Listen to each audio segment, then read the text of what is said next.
Bienvenue à Manger sans crainte avec Allergie Québec. Dans cette série de balados, nous explorons différentes facettes des allergies alimentaires, accompagnés par des spécialistes et personnes allergiques. Notre approche positive vise à améliorer la qualité de vie et assurer la sécurité des enfants et adultes touchés par cette condition. Allergie Québec fournit un soutien non médical à la communauté allergique. Nos contenus ne remplacent pas l'avis de votre professionnel de la santé.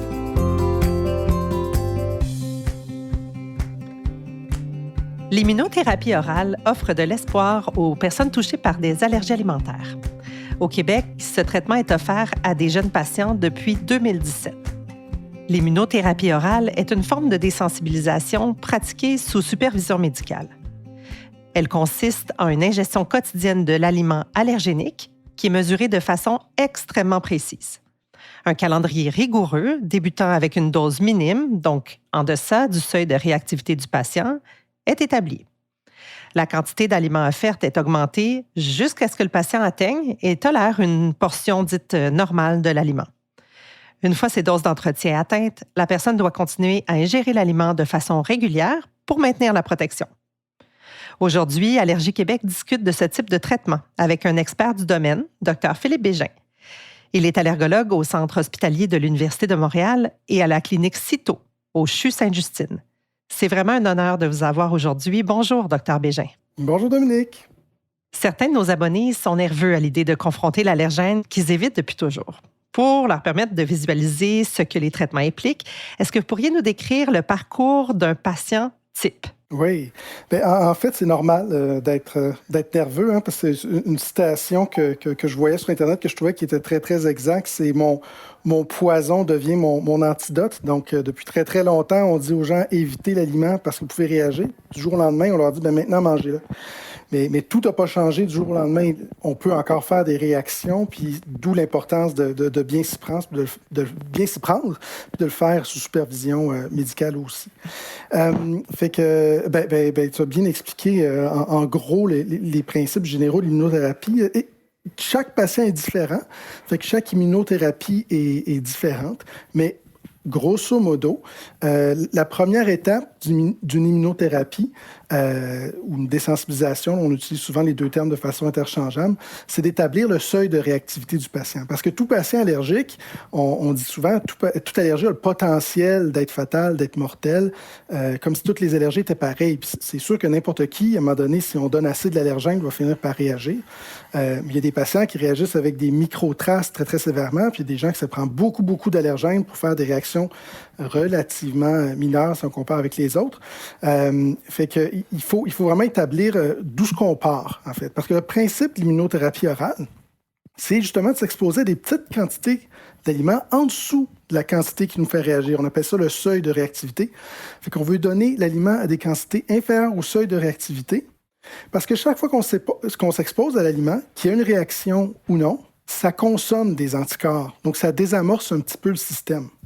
Fait que l'idée de l'immunothérapie orale, la première chose, on va d'abord parler avec le patient, puis expliquer qu'est-ce que ça va impliquer, tout ça, puis disons que le patient est intéressé. Bien, la deuxième étape, c'est de regarder, en se basant d'une part sur les tests d'allergie, sur l'histoire du patient, les réactions antérieures, et souvent, on va faire un challenge, une provocation au début, pour vraiment avoir une idée d'où le seuil de réactivité. Et on va partir généralement bien comme il faut en dessous, souvent 10 fois plus bas que le seuil de réactivité. Donc, c'est quelqu'un qu'on sait qui réagit, disons, à une demi-pinotte, ben, on va partir à un 20e d'arachide. Quelqu'un qui réagirait à un 20e d'arachide, ben, on va partir encore plus bas, des fois jusqu'à un 200e d'arachide, 1 mg de protéines, faire des poudres ou des sirops là, très, très dilués pour commencer très, très bas. Parce que le but, c'est que ça se passe bien et puis qu'il y ait le moins de réactions possible. Donc, on va partir avec ça, puis ensuite, le patient va avoir une petite formation sur comment prendre les doses à la maison, puis il va continuer à prendre la même dose, cette dose-là qui est bien en dessous du seuil qui le fait réagir, à tous les jours. Puis on va faire ça initialement des premiers protocoles, on faisait ça pour 2 semaines, puis on montait à toutes les 2 semaines. Maintenant, on s'est rendu compte qu'il n'y a pas de presse, dans le fond, c'est pas un sprint, là. Puis plus on espace les doses, pas espacer les doses, espace les augmentations de doses, vraiment mieux ça se passe. Fait que maintenant, en fait, souvent, on va plutôt aller au mois ou même 2 mois avant d'augmenter les doses. On va partir avec cette dose-là, on prend notre temps, puis on la prend tous les jours.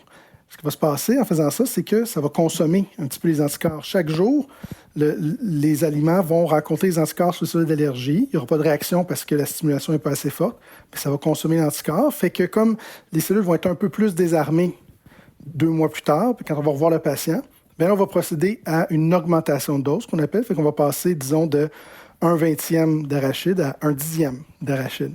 On fait ça en clinique pour s'assurer que ça se passe bien. Puis si c'est le cas, mais on repart à la maison avec cette dose-là. Puis ainsi de suite, à tous les 2-3 mois, on revoit le patient. On augmente la dose quotidienne qu'il prend jusqu'à ce qu'on atteigne la dose cible. Fait que traditionnellement, on dit à peu près une portion de l'aliment. Mais encore là, ça dépend beaucoup d'un patient à l'autre, des objectifs personnels du patient. Le patient allergique au lait et puis aux œufs, souvent, un de ses objectifs, c'est de pouvoir les intégrer dans la diète parce qu'il y a beaucoup de limitations qui viennent avec ça. Les patients qui sont allergiques aux arachides, aux noix, souvent, c'est juste d'être protégés des accidents. Parce que la majorité, ils trouvent ça plutôt mauvais. C'est la première fois qu'ils en mangent. Cela dit, il y en a que c'est... Surtout quand tu as les arachides et les légumineuses, puis tu as envie d'avoir une diète... plus sensible à l'environnement, donc végétalienne, c'est d'avoir une diète végétalienne sans les légumineuses, là, c'est bonne chance, là, parce que ça prend des protéines. Donc, tout dépendamment des personnes, l'objectif pourrait aussi être de se rendre à des grandes quantités de noix et puis de légumineuses. Donc, on va s'ajuster aux patients. Et puis aussi, de toute façon, l'objectif, on sait qu'il peut changer en cours de route. Des fois, les patients se rendent compte qu'ils n'aiment pas l'aliment. Des fois, ils se rendent compte qu'ils aiment l'aliment. Il y en a qui se rendent compte que c'est plus facile, que c'est plus difficile. Donc, on s'ajuste en cours de route pour trouver la dose que le patient va maintenir à la maison. Tant qu'on prend cette dose-là quotidiennement, on est protégé. Au moins à ce niveau-là. Donc, si je mange un arachide par jour, bien, si j'ai un accident plus tard dans la journée avec un arachide, il n'y a pas de raison que je réagisse plus qu'au moment où je prends ma dose quotidienne. Mais peut-être qu'en prenant un arachide par jour, je suis peut-être même capable d'en prendre 10. Fait que ça, on ne le sait pas, juste à regarder le patient. Donc, une fois qu'on va avoir atteint notre dose de maintien, qui est souvent pour les arachides, on vise un arachide, là, on va garder ça pour un certain temps, souvent 6 mois, 1 an. Puis on va tout réévaluer.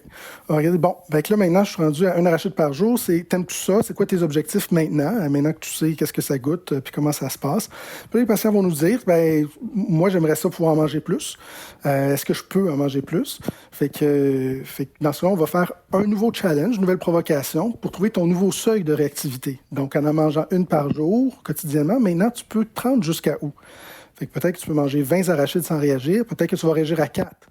Mais ça change quand même la donne parce que sachant que tu peux en prendre plus, bien là, tu vas vraiment libéraliser ta diète. Sachant que tu es plus sur la limite, tu vas dire, oh, il faut que je fasse attention, puis il faut vraiment que je continue mon traitement parce que je suis à la limite, dans le fond. Je peux pas tricher, puis je peux pas en prendre plus.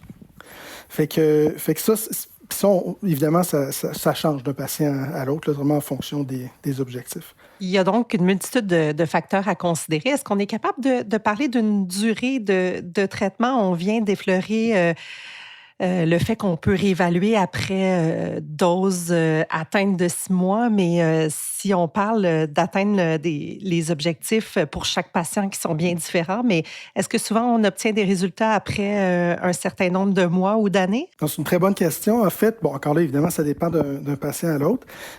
Plus on est allergique, plus on va être obligé de commencer bas, parce que ton seuil de réactivité il va être plus bas. Puis quand je dis plus on est allergique, bien, on peut le voir un peu dans les tests d'allergie, puis dans l'histoire du patient. Si on sait que tu réagis avec les traces, mais on va être obligé de commencer plus bas. Donc, forcément, ça va prendre un peu plus de temps pour se rendre à notre dose d'entretien.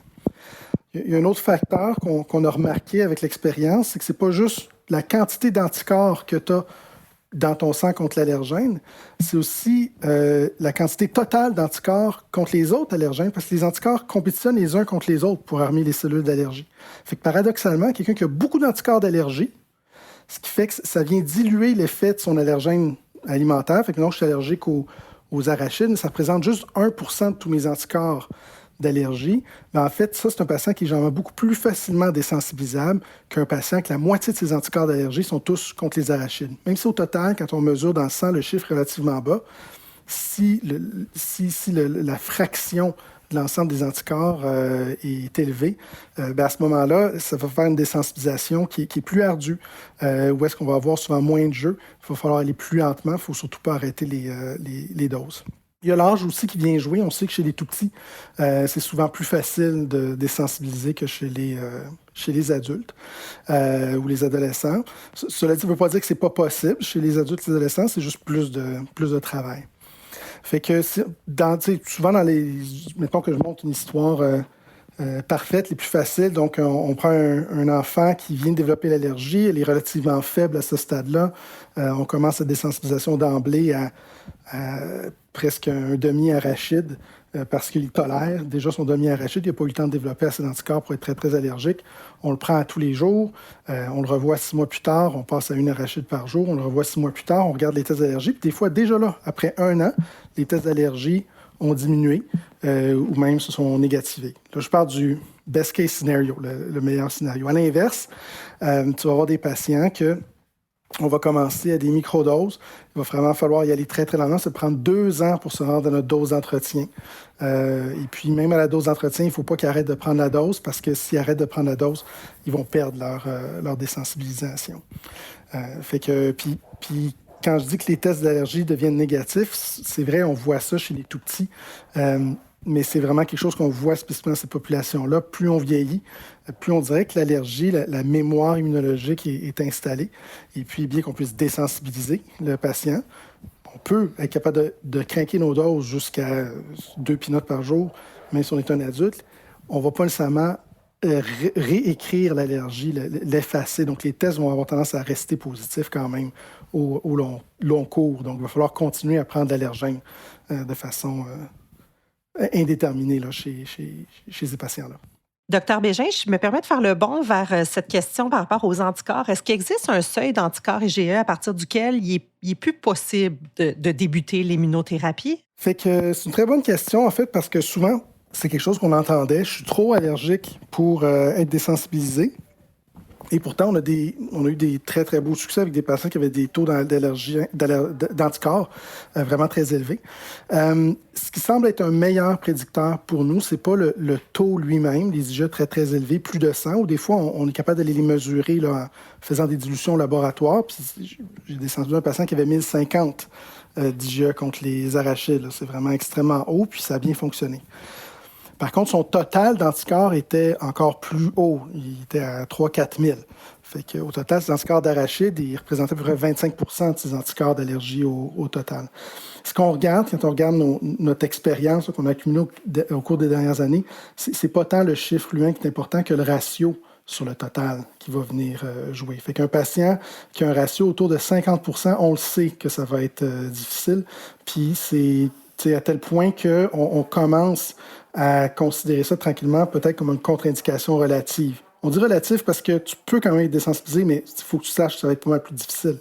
Alors qu'un patient qui a un ratio de 1 donc peu importe la quantité dans ce cas qu'on les arachides sur la prise de sang, si au total ça représente juste 1 de tous les anticorps d'allergie, généralement ça se passe très bien, la désensibilisation. OK, donc si on parle là, des conditions dans lesquelles on pratique l'immunothérapie, selon ce que vous semblez dire, puis corrigez-moi si je me trompe, on pourrait travailler avec des patients polyallergiques, puis avec pas mal tous les aliments, même s'il y a une prédisposition comme une condition atopique ou quelque chose comme ça? Oui, c'est ça. Le nombre d'aliments n'est pas une contre-indication. Le fait d'avoir beaucoup d'allergies, il faut surtout se poser la question sur qu'est-ce qu'on veut désensibiliser. Parce que si tu as beaucoup d'allergies alimentaires, peut-être que tu serais tenté de toutes les désensibiliser en même temps, mais il va falloir que tu manges tous les aliments tous les jours. C'est peut-être pas réaliste non plus. Donc, c'est surtout là que ça se passe. Ensuite, quand on a plusieurs allergènes aussi, ça se peut qu'on en cible qui sont plus importants que d'autres, mais il faut aussi prendre en considération justement les tests d'allergie. Si ton allergie aux œufs est vraiment très, très franchement élevée, qui représente 50 de tous tes anticorps total, peut-être que tu vas dire, on va plus se focusser sur le lait pour commencer, parce que le ratio est plus faible, puis ça va être plus facile. Puis en fonction de comment ça se passe, celui-là, on verra si on passe aux autres aliments. Mais on peut aussi en faire plusieurs en même temps. C'est vraiment avec le patient qu'on détermine la meilleure approche. Avant, on faisait beaucoup de désensibilisation de tous les aliments en même temps. Maintenant, de plus en plus, on a tendance à faire des désensibilisations plus séquentielles parce que c'est intéressant aussi parce que ça permet aux patients de voir comment ça se passe avec un premier aliment avant d'embarquer avec les autres.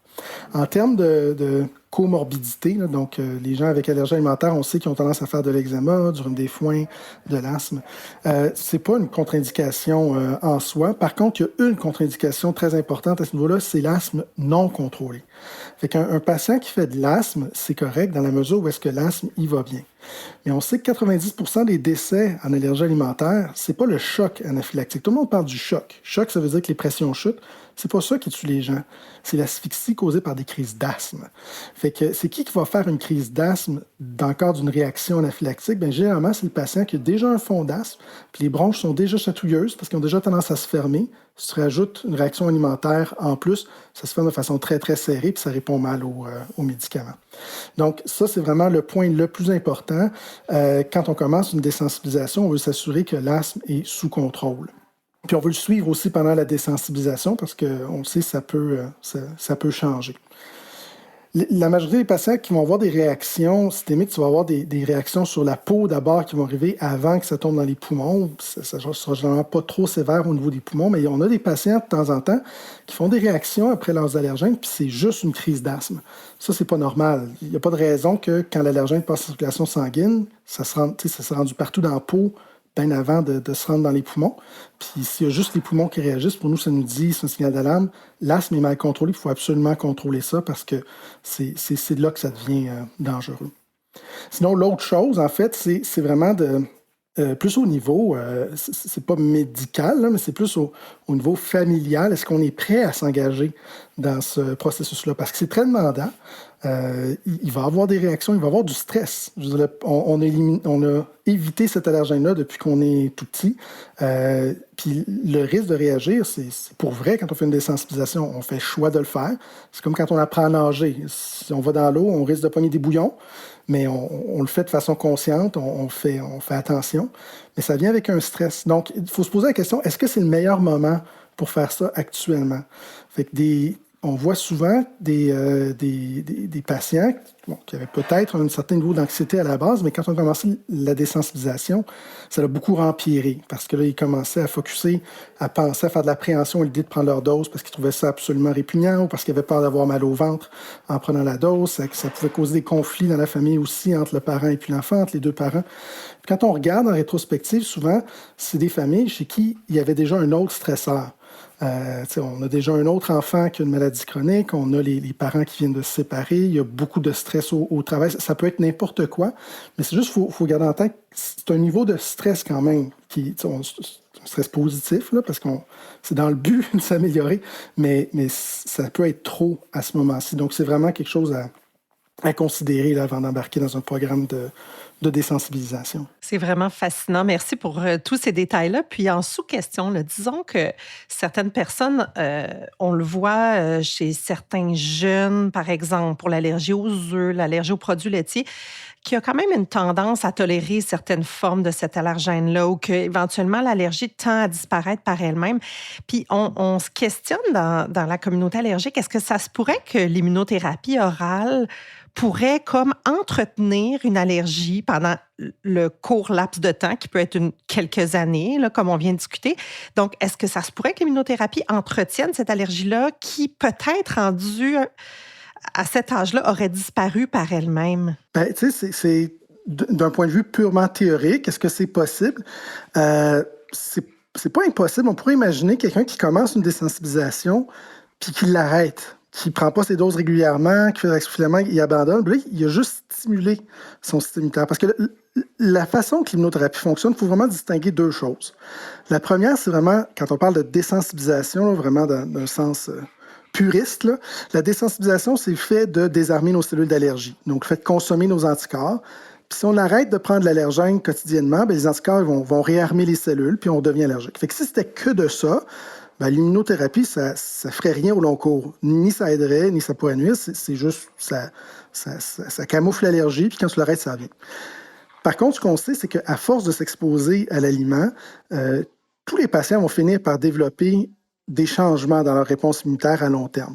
Chez les tout-petits, on sait qu'on augmente de beaucoup le taux de résolution de l'allergie, en tout cas aux arachides, mais il n'y a pas de raison que ça ne s'appliquerait pas aux autres aliments.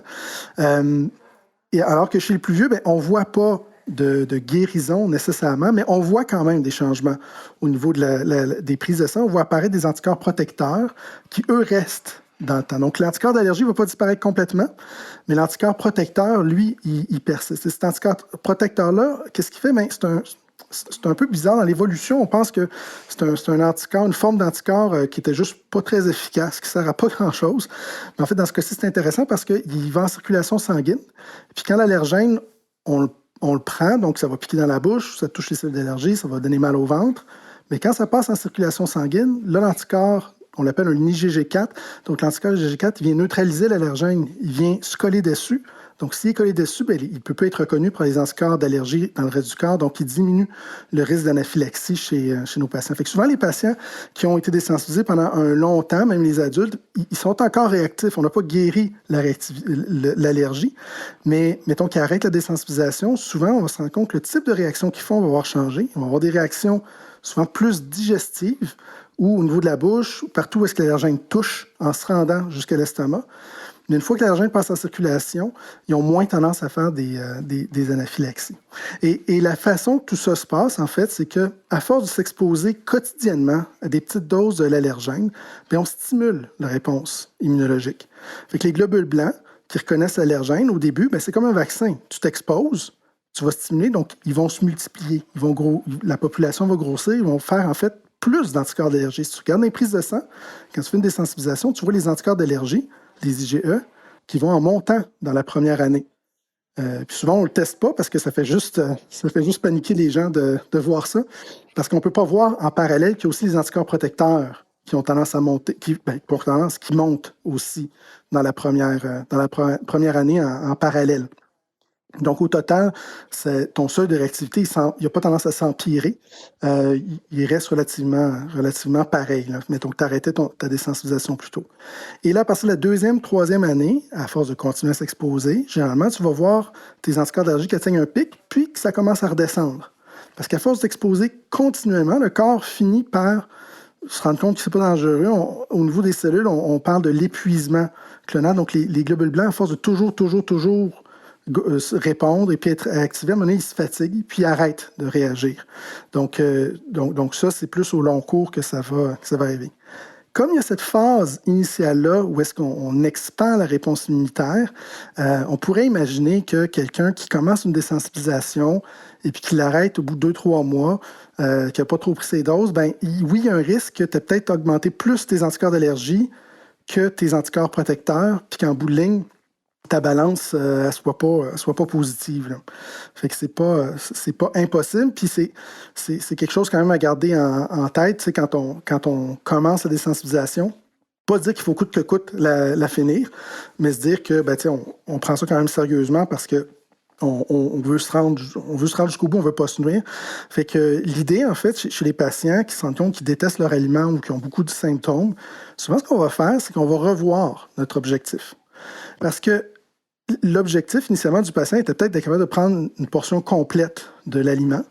Mais souvent, les gens ont aussi un objectif de s'aider au long cours, de retravailler l'allergie. Et cet effet-là, modulateur sur l'allergie au long cours, là, celui-là, il ne requiert pas une grande quantité d'allergènes pour s'exposer.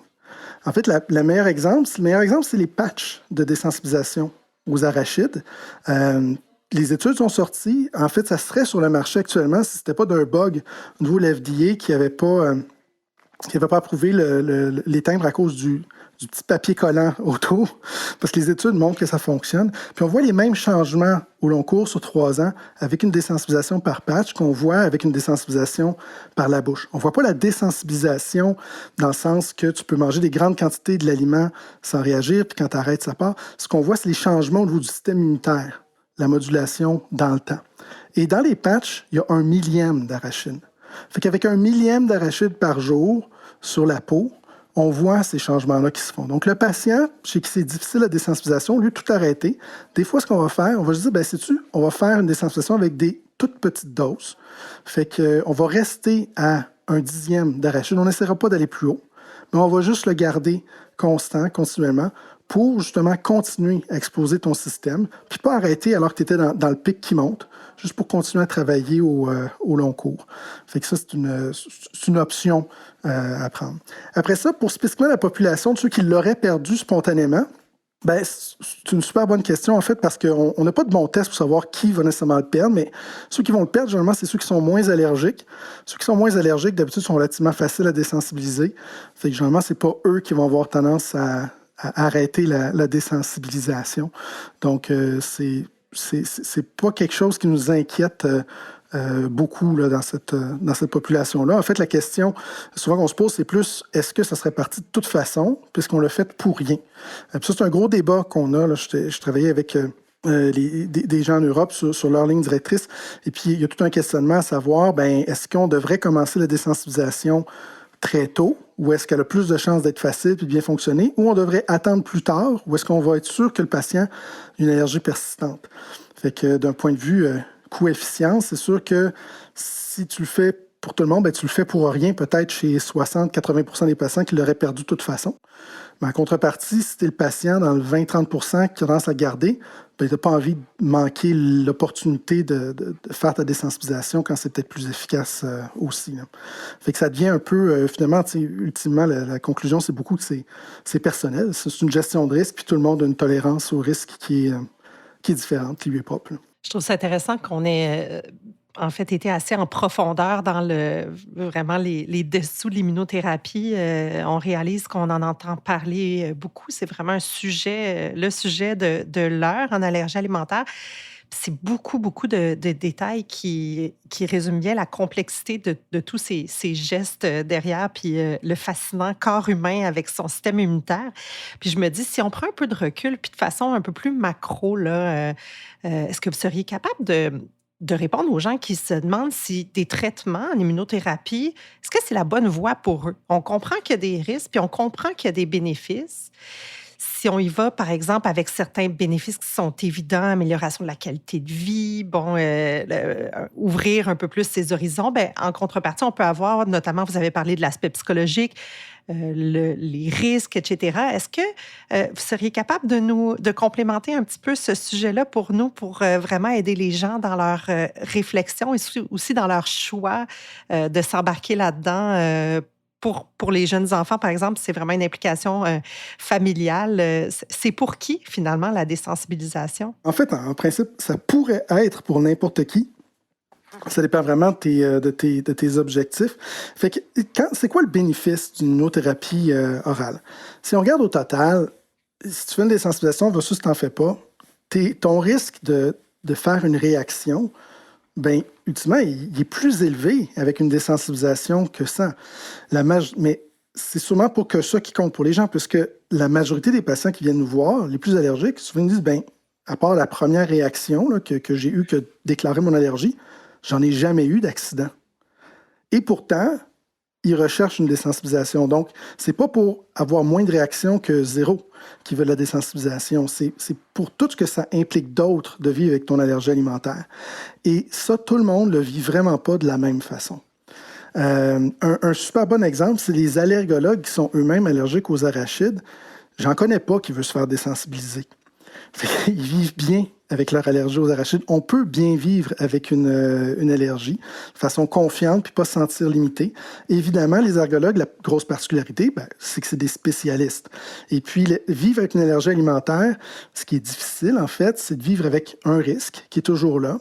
Et puis, un risque, comme je disais tantôt, on apprend à le gérer, puis tout le monde le gère, une tolérance différente au risque. Mais pour gérer un risque, il faut le connaître, puis il faut être capable de le contrôler. Puis avec l'allergie alimentaire, mais c'est ça le problème, en fait, c'est une perte de contrôle sur sa vie. Donc, moi, je dis le patient expert, comme mon allergologue, ou même un patient d'un allergologue, mais qui a l'expérience d'avoir fait des réactions, il connaît son corps, il sait quand est-ce qu'il faut qu'il se donne l'adrénaline ou pas. Ça ne le stresse pas parce qu'il voit les signes avant-coureurs, il ne se limite pas dans sa vie, puis il vit bien avec ça, il n'a pas peur de l'adrénaline non plus, il sait que c'est pas dangereux.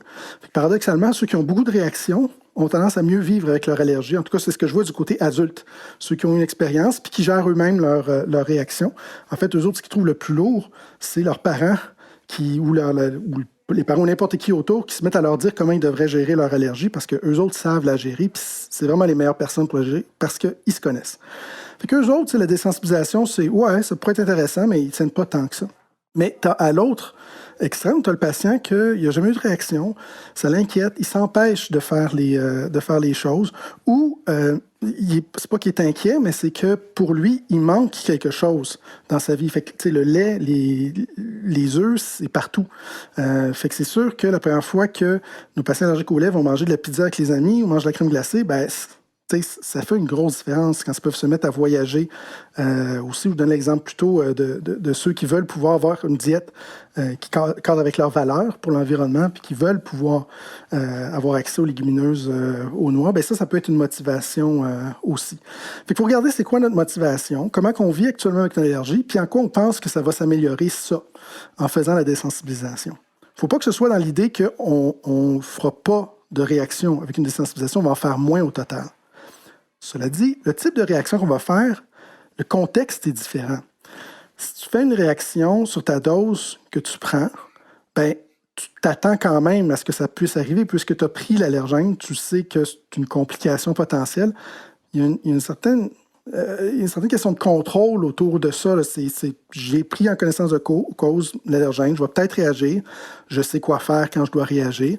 Au départ, peut-être qu'il n'était pas à l'aise à gérer ces réactions-là, c'est souvent stressant au départ, mais paradoxalement, à force de réagir, bien, ils deviennent de plus en plus à l'aise à les gérer, ils développent leur expertise, puis ils se trouvent à devenir finalement des patients experts. Puis ça se vit mieux, à tel point que j'ai des patients qui, après 2-3 ans, ont finalement décidé d'arrêter la désensibilisation parce que c'était lourd, c'était compliqué, puis ils n'aimaient pas tant que ça l'aliment. Fait que pour ça, je dis, c'est dommage, toutes ces années-là pour rien. Puis je dis, non. Si c'était à refaire, je le referais. Parce que la façon dont je suis capable de gérer mon allergie aujourd'hui, ça n'a rien à voir avec comment je le gérais dans le temps. Maintenant, je connais mon seuil de réactivité, je sais voir venir les réactions, je sais comment les traiter. Donc, je vis beaucoup mieux. C'est pour ça que je suis capable de dire que maintenant, j'ai plus besoin d'être désensibilisé puis de l'apprendre à tous les jours. Parce que même si on dit qu'au total, les gens vont avoir plus de réactions s'ils se font désensibiliser qui ne sont pas désensibilisés, il faut vraiment penser, c'est parce qu'on focus sur le moment où on prend la dose.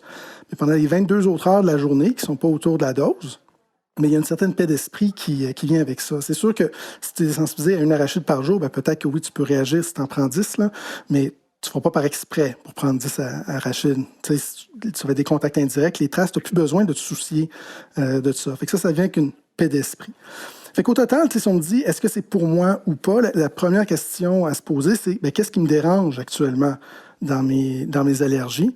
Et puis, à la lumière de ça, est-ce que de me désensibiliser, est-ce que d'aller dans ce programme-là puis savoir que le reste de la journée, je serais protégé de tout ça, est-ce que ça ferait que je serais mieux, finalement, puis est-ce que ça vaut l'investissement de temps et d'effort? La difficulté, c'est que c'est très difficile à prévoir. C'est quoi que ça va être, cet investissement de temps et d'effort-là? Maintenant, on a certains signes, ces prises de sang qui peuvent nous orienter un petit peu, mais ce n'est pas absolu non plus. Fait que des fois, il faut l'essayer pour voir.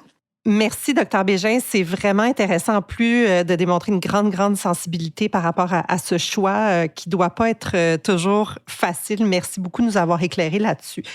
Petite parenthèse. Quand on considère qu'une personne a réussi sa désensibilisation, donc qu'elle est en dose de maintien pour une durée indéterminée, on comprend que cette personne-là a gardé son auto-injecteur en sa possession lors de la prise de dose quotidienne. Mais une fois qu'on considère la réussite, est-ce que l'auto-injecteur est toujours de mise dans la vie de cette personne-là? Pas nécessairement. Donc, on a des patients qui arrêtent de traîner leur auto-injecteur au jour le jour parce qu'on le sait que leur seuil de réactivité il est très élevé, puis ils savent qu'ils ne vont pas manger, l'aliment. Fait que si quelqu'un, par contre, me disait que moi, j'aime ça, puis je mange une peanut par jour, ça me protège, mais je sais que je peux en manger 20, puis je ne m'empêcherai pas d'en manger 20. Là, je dirais que c'est peut-être mieux, dans ce cas-là, de le garder quand même. Ça risque pas d'arriver, mais on ne sait pas. Si tu prends 20 peanuts, tu manges un pad thai aux peanuts, et puis après ça, il fait très, très chaud. Il y a un cofacteur, on peut en parler tantôt là, des cofacteurs, ce que c'est, mais en gros, puis là, tu pourrais réagir. Avec ce patient-là, on va préférer qu'il garde son auto-injecteur. Mais encore là, c'est une question de gestion de risque, parce que les patients avec syndrome d'allergie orale, c'est les gens qui sont allergiques souvent très fortement allergiques au pollen, puis se trouvent à réagir aussi aux fruits qui proviennent aussi des arbres. C'est des allergies qu'on considère généralement bénignes, là, donc ça veut dire que ça pique juste au niveau de la bouche, mais dès que l'allergène arrive dans l'estomac, c'est dégradé, donc ça ne fait pas d'anaphylaxie. Mais des fois, il y a un certain risque, si tu combines encore là avec des cofacteurs, il fait très très chaud, tu fais du sport, tu prends de l'alcool, que là, ça se met à réagir. Et là, ben, certains allergologues vont tendance à prescrire l'adrénaline, d'autres non. Moi, j'ai tendance à avoir une discussion avec le patient pour voir un petit peu avec lui comment est-ce qu'il pense gérer ça. Parce que le patient qui me dit, moi, j'adore ça, les pommes, puis je ne m'empêcherai pas de manger, ça va juste piquer, puis je continue. Lui, je préfère qu'il y en ait une. Donc, tu sais, qui me dit, non, ça pique tellement dans la bouche, oublie ça, j'en mangerai juste pas. Il n'y a pas nécessairement de risque à ce moment-là qu'il en mange puis qu'il s'expose à un cofacteur puis qu'il réagisse. Fait que c'est un peu au cas par cas rendu là. Puis c'est un peu ce qui est intéressant, c'est d'avoir aussi accès à une population adulte qui fait de la désensibilisation parce que les parents écoutent très, très bien tout ce que le docteur dit. Fait que tout le monde est pareil, fait qu'on ne sait pas qu'est-ce qui est mieux. Alors que du côté adulte, les patients, ils décident pour eux-mêmes, puis ils prennent des décisions, puis ils les assument après aussi, fait que c'est très bien. C'est ça qu'on veut en médecine.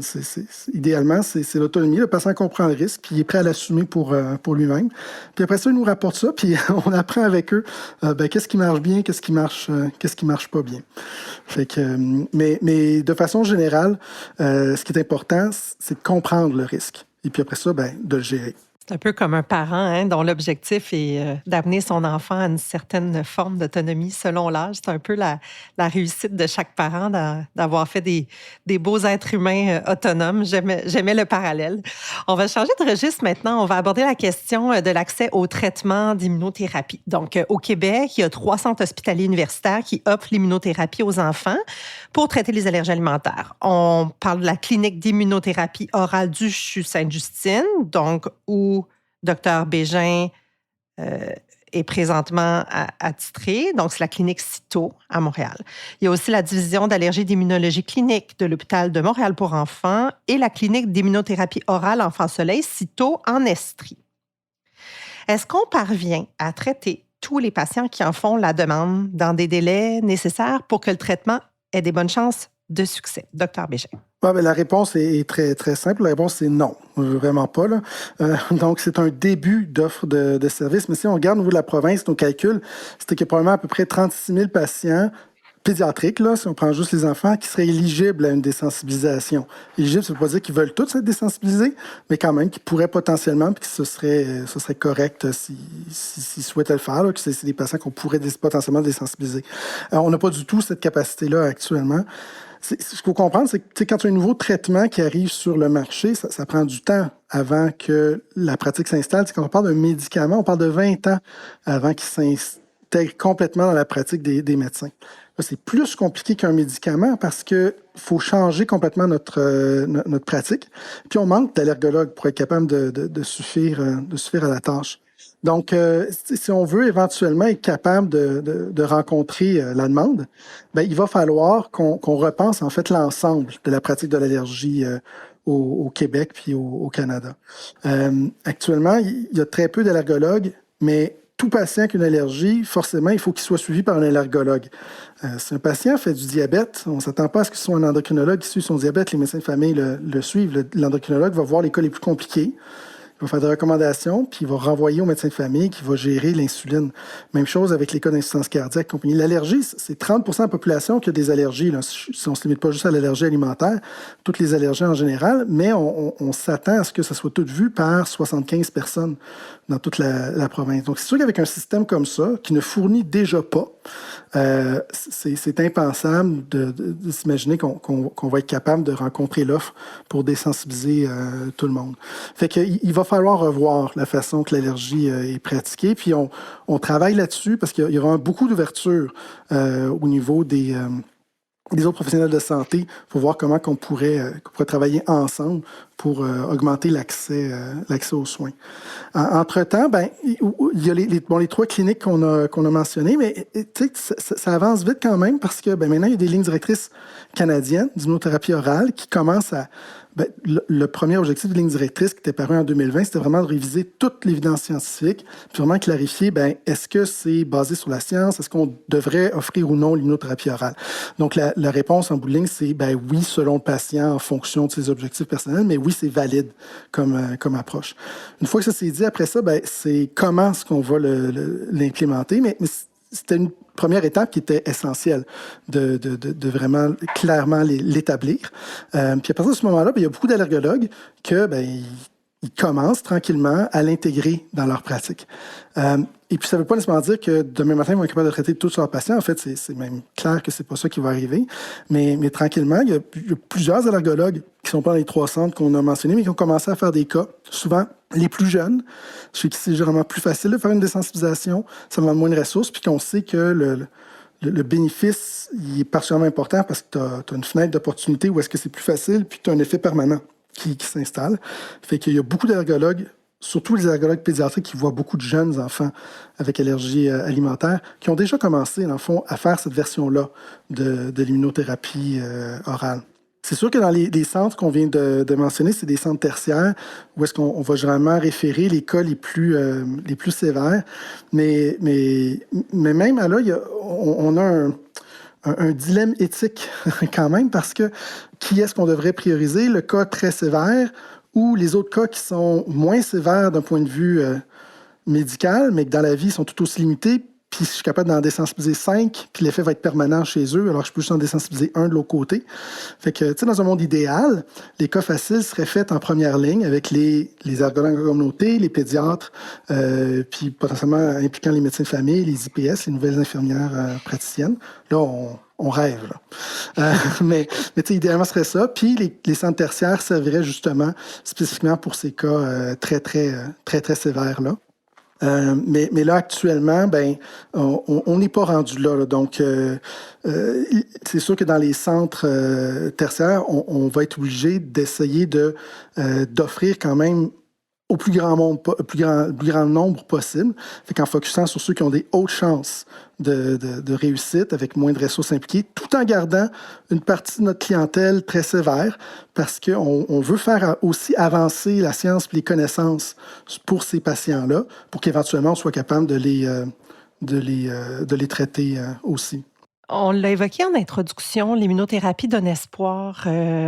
Si on parlait un petit peu de perspective d'avenir en conclusion, on a parlé du critère d'admission en immunothérapie basé entre autres sur l'âge. Est-ce qu'il y a des perspectives d'avenir pour traiter les adultes en immunothérapie orale? Puis, est-ce qu'on voit des espoirs ou des avancées pour cette pratique, pour un groupe d'âge différent de celui des enfants? Je pense que de ce côté-là, on peut se permettre d'avoir de l'espoir parce que si on se compare avec toutes les autres spécialités médicales, on est probablement celle qui avance le plus vite, là. Puis qu'il y a eu le plus de changements dans notre pratique dans les 10-15 dernières années que n'importe quelle autre spécialité quand on compare. Le système immunitaire, on est en train d'apprendre à le connaître. Et puis, il y a plein de médicaments qui se développent aussi, pas pour les allergies alimentaires, pour d'autres raisons. Mais après ça, nous, on peut explorer comment on peut utiliser en allergie alimentaire puis potentiellement aider à réaligner le système immunitaire et puis le rééduquer. Fait qu'il y a beaucoup de recherches qui se fait de ce côté-là aussi. En fait, c'est d'être capable de faire avec les adultes, les adolescents, ce qu'on est capable actuellement de faire avec les tout-petits. Comment est-ce qu'on pourrait aider à reprogrammer la réponse immunitaire? Fait que la réponse, c'est oui. Quand est-ce que ça va être disponible? On le sait pas, mais ça se peut que ce soit plus rapidement qu'on le pense. C'est sûr qu'une voie qui est particulièrement intéressante, c'est de combiner la désensibilisation, l'immunothérapie orale avec des médicaments qui vont aider à enligner le système dans la direction qu'on le souhaite. Mais on sait très bien, il y a des idées, on a des hypothèses sur qu'est-ce qui pourrait fonctionner ou pas, mais il faut bien entendu tout tester de façon rigoureuse pour être sûr que ça fonctionne vraiment avant de l'offrir à la population. Merci énormément pour votre générosité, votre temps, Dr. Bégin. C'était un tour d'horizon fascinant sur l'immunothérapie orale. Je suis certaine que vos réponses en ont éclairé plusieurs. Merci pour l'énergie que vous consacrez à tout ceci. C'est vraiment un soutien concret pour la population allergique. Pour des articles et témoignages sur l'immunothérapie orale, consultez la page Immunothérapie sur le site allergiequebec.ca. Visitez aussi le site de la clinique CITO au CHU Sainte-Justine. L'adresse est le chusj.org.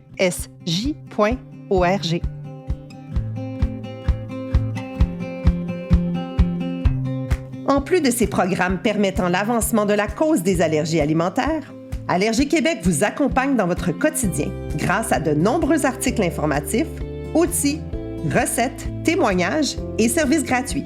Pour en bénéficier, rejoignez notre communauté en vous abonnant à notre infolettre à allergiequebec.ca.